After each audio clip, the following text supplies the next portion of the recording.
Assalamualaikum warahmatullahi wabarakatuh. Perkenalkan nama saya Adi Wahyudin dengan NPM 2306266256. Pada kesempatan kali ini saya akan menjelaskan tentang fuel oil system, yaitu pada matkul perancangan kamar mesin yang diampu oleh Bapak Arif dan juga Bapak Pak Mufti. Oke, jadi terima kasih atas kesempatan yang diberikan pada saya. Saya akan mempresentasikan hasil perancangan kamar mesin untuk kapal KM Open Together.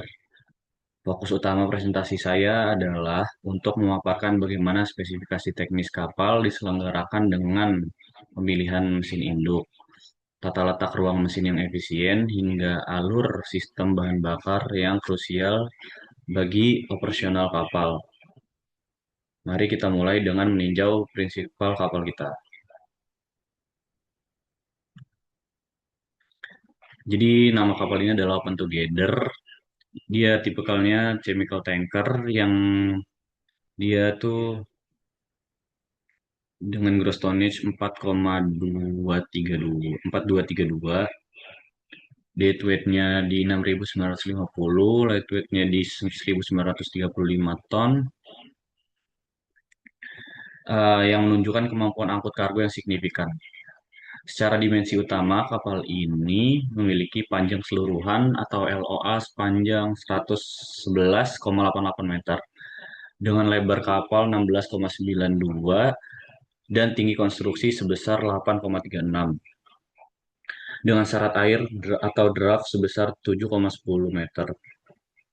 Termasuk eh, kapal ini diproyeksikan mampu beroperasi dengan kecepatan dinas kurang lebih 13 knot, dan juga parameter-parameter ini termasuk koefisien blok atau CB sebesar 0,7 menjadi landasan saya dalam menentukan kebutuhan daya mesin yang tepat agar kapal dapat mencapai kecepatan yang diinginkan secara ekonomis.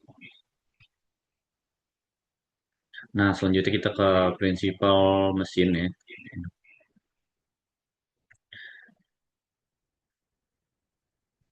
Selanjutnya kita eh, beranjak ke pemilihan mesin penggerak utama berdasarkan spesifik kapal. Saya memilih mesin MAN L32/40 sebagai mesin induk. Mesin ini merupakan mesin tier 2 yang sangat andai untuk kebutuhan kapal tanker. Berdasarkan MAN prop engine L320 ini, mesin ini memiliki diameter silinder atau bor sebesar 320 mm dan stroke 400 mm. Dalam operasionalnya, mesin ini dapat dikonfigurasi mulai dari 6 hingga 9 silinder. Sebagai contoh, varian 6L32/40 mampu menghasilkan daya sebesar 3000 kW pada putaran 750 rpm. Keunggulan utama mesin ini adalah menghasilkan daya sebesar konsumsi bahan bakar spesifik atau specific fuel oil consumption-nya, SFOC-nya, yang sangat kompetitif, yakni di kisaran 186 gram per kWh pada kondisi MCR 100%. Selain itu, mesin ini dirancang fleksibel untuk menerima bahan bakar tipe MDO maupun HFO yang memberikan efisiensi operasional lebih tinggi. Oke. Selanjutnya kita memasuki engine room layout pada kapal yang saya pilih. Perancangan ini mempertimbangkan aspek ergonomis dan kemudahan perawatan untuk kru kapal. Dari mulai lantai 1, lantai 2, lantai 3, mesin induk ditempatkan secara terpusat untuk menjaga stabilitas dan memudahkan penyambungan ke poros baling-baling. Saya juga mengatur posisi generator, boiler, serta berbagai macam pompa pendukung seperti FW cooling pump dan SW cooling pump dengan memperhatikan akses maintenance. Penempatan air, reservoir untuk sistem starting udara juga ditempatkan sedekat mungkin dengan mesin untuk meminimalkan pressure drop pada pipa udara. Desain ini dibuat dengan skala 1:200 untuk memastikan setiap komponen dapat ruang yang cukup sesuai standar keselamatan di atas kapal. Nah, ini di lantai satunya. Nah, ini lantai duanya bisa terdapat beberapa komponen.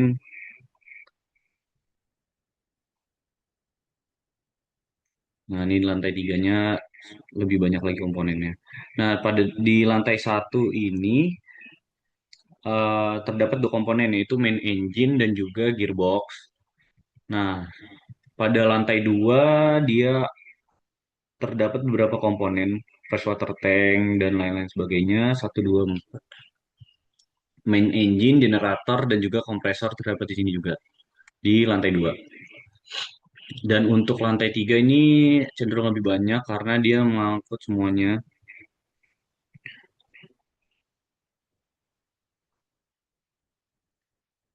Dia terdapat FO feed pump, FW cooling pump, pokoknya pompa-pompa semuanya ada di lantai tiga.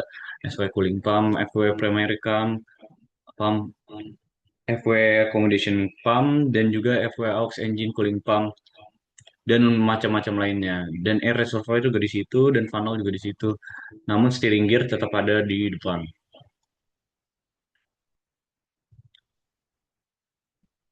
Selanjutnya, membahas tentang fuel oil systemnya.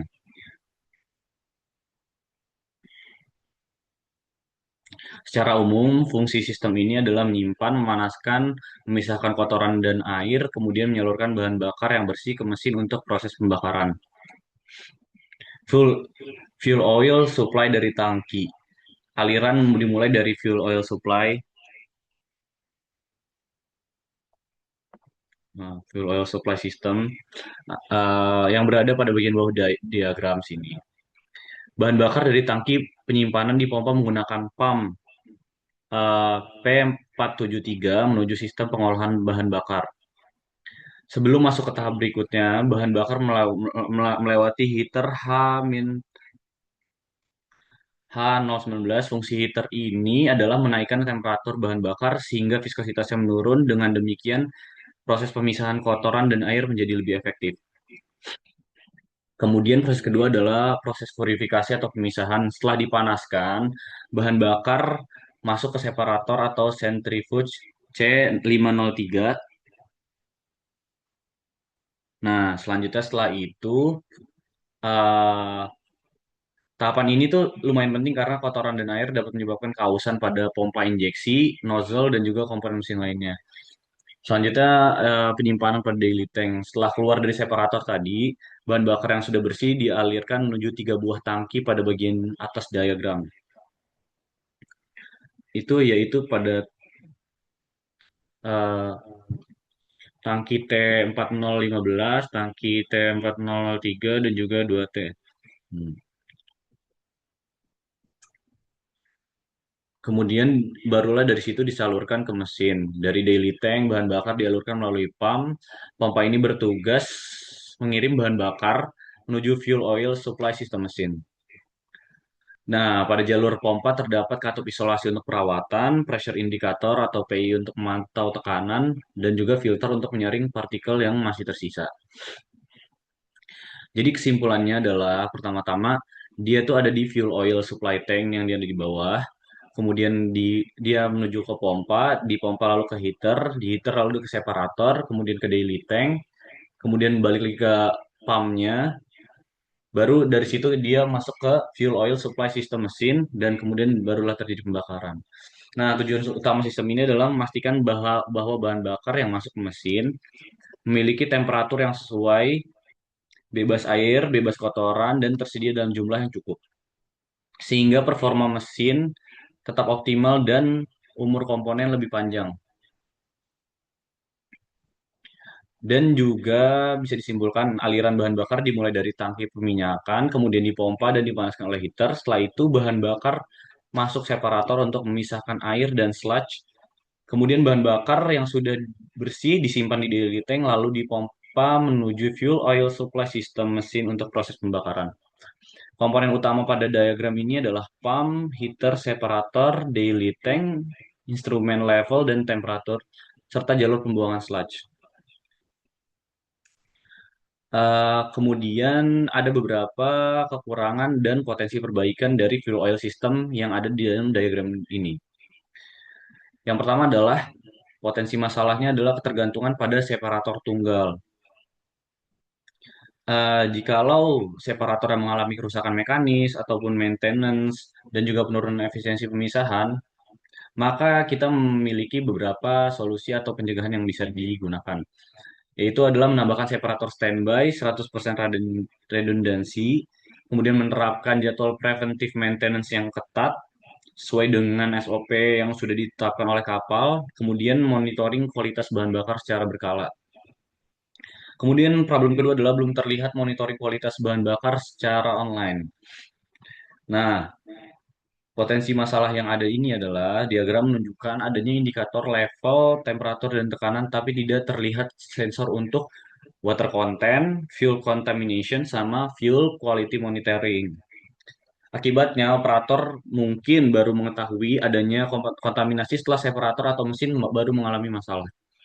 Nah, solusi atau preventif yang bisa dikerjakan adalah memasang water detector online, menambahkan fuel quality, monitoring system, dan membuat alarm dini ketika kandungan air meningkat. Mungkin itu saja yang bisa saya jelaskan. Terima kasih. Wassalamualaikum warahmatullahi wabarakatuh.